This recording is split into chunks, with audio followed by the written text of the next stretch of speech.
লোকমুখে একটা প্রচলিত কথা আছে যে সাঙ্গু দেখে নাই সে বাংলাদেশের আসল সৌন্দর্য কিছুই দেখে নাই। এই লাইনটা শোনার পর আমিও ভাবতাম কি এমন আছে এই নদীতে। যেদিন প্রথম সাঙ্গুর দেখা পেলাম সেদিন বুঝলাম কেন এত প্রশংসা শুনেছি।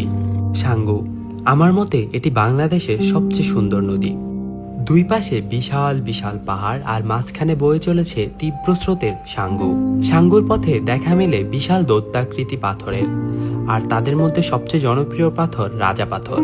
আর সেই বিশাল বিশাল পাথরের ফাঁক দিয়ে চলতে থাকে আমাদের নৌকা। নদীর দুই পাশে ছড়িয়ে আছে অনেক পাহাড়ি গ্রাম।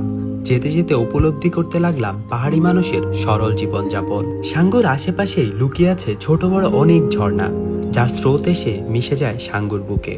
সাঙ্গুর জন্ম দূর মায়ানমারের পাহাড়ি বনে। সেখান থেকে সে বন পেরিয়ে হাজার বাঘ পেরিয়ে ঝর্ণা ঝিরিপথ সাথে নিয়ে চলে এসেছে আমাদের বান্দরবনে। থানচি, রেমাক্রি, রুমা প্রতিটি জনপদকে ছুঁয়ে দিয়ে তার গল্প বলে যায় এই নদী। জীবনে একবার হলেও এই নদীতে নৌকা ভ্রমণ করে দেখুন।